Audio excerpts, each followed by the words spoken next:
In the forgotten corners of our world, where light doesn't reach and maps simply end, something was found.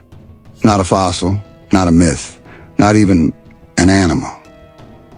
It doesn't match anything in science.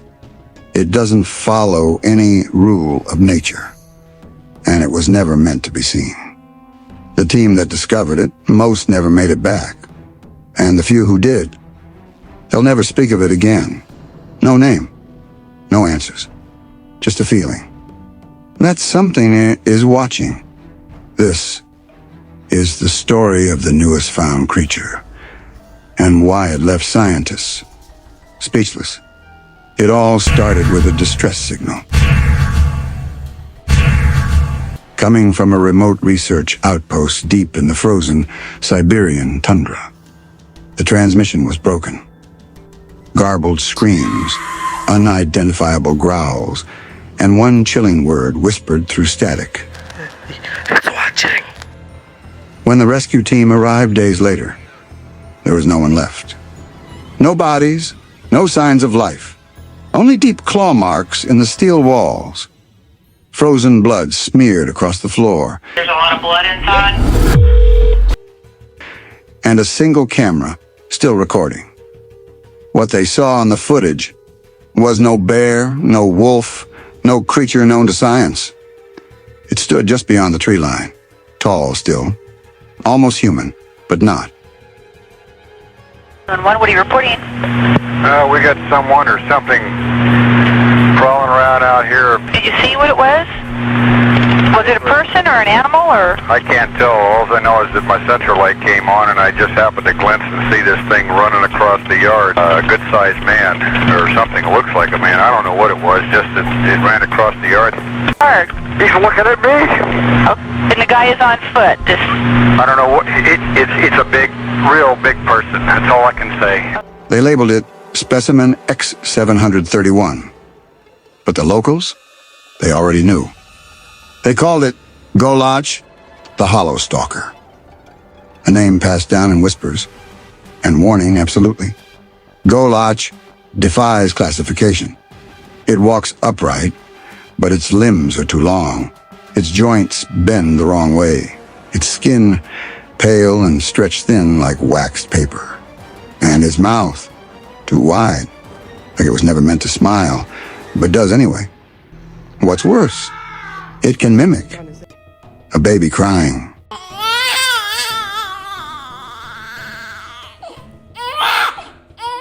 A scream. Even a voice you love, calling your name from the dark. Andrew? Andrew? That's how it lures you. Its blood runs black, thick, clinging like oil, and its eyes. They reflect light like mirrors, but they never blink. The scientists who studied it tried to understand, tried to measure, to test. But they all changed. One researcher, Dr. Halverson, wrote in his journal, "It doesn't follow biology. It doesn't follow anything." Another scientist was found missing, but not before carving words into the lab wall with a scalpel. "The Earth is not ours. We are the intruders."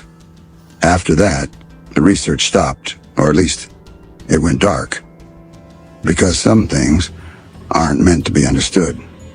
After the initial discovery, surveillance was set up. Motion-triggered cameras, 24-hour thermal imaging. Everything pointed toward one disturbing pattern. The creature was always just there, at the edge of the frame, watching, never moving. But somehow, every night, it was closer. The researchers thought it was a glitch, until one morning, a technician vanished.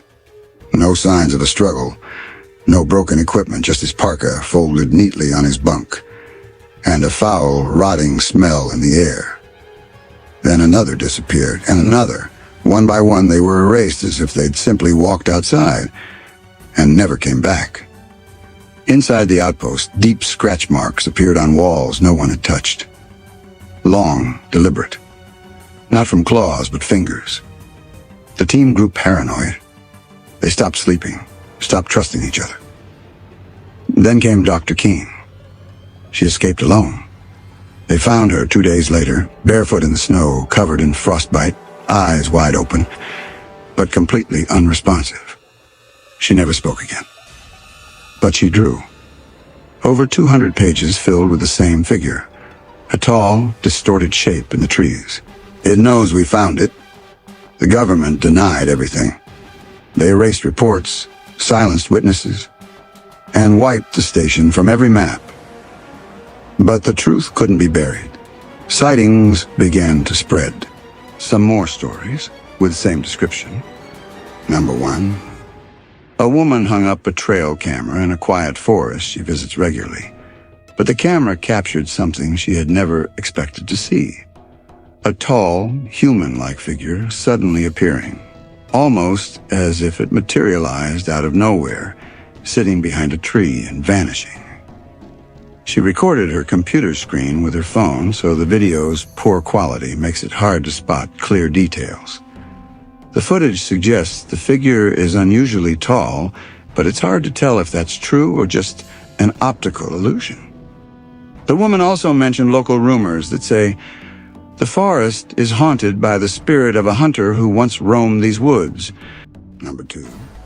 Reddit user Island Short 5920 had set up a trail camera, and last month it captured a strange image. 2 figures appeared on a dirt road at night. Some users speculated the figure on the left resembled a deer standing on its hind legs. But what about that figure on the right? The poster confirmed there was no video footage, and that the location was a remote area with no nearby houses or lights. The true identity of the figures remains a mystery. Number 3. While enjoying a smoke on top of a hill near their camp, a group of co-workers took photos of the full moon. The next day, as they looked through the images, they discovered something chilling. A large humanoid figure captured on multiple devices. The figure appeared unnaturally large and not of human origin, leaving them shaken. Strangely, this wasn't their first eerie encounter. Just a year prior, they had heard blood-curdling screams and witnessed a tall, white figure vanishing behind the hill. Others have also reported hearing screams from the same area over the years, sparking questions about whether it's tied to local folklore or something truly paranormal. So what did they really capture that night? Number 4. This camper chose to spend the night alone in an old abandoned factory that people said was haunted. After setting up his tent and lighting a bonfire, this happened.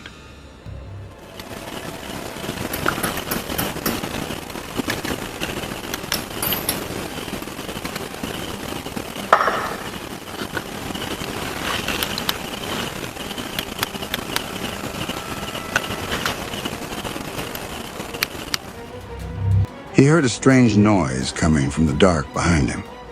He pointed his flashlight toward the sound. What he saw was downright terrifying.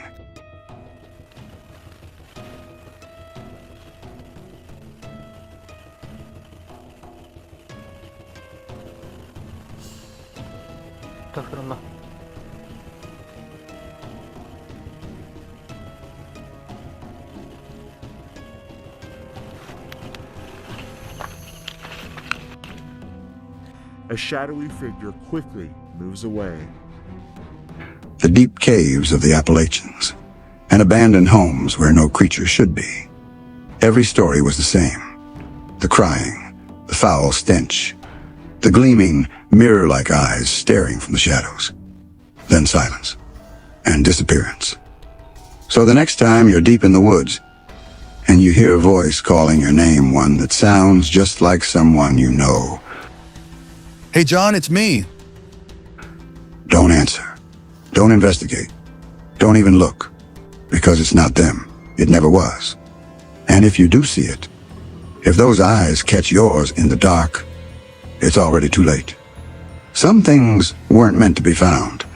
Some doors should never be open. But now that it's out there, it's watching, it's learning. And one day, it might come knocking.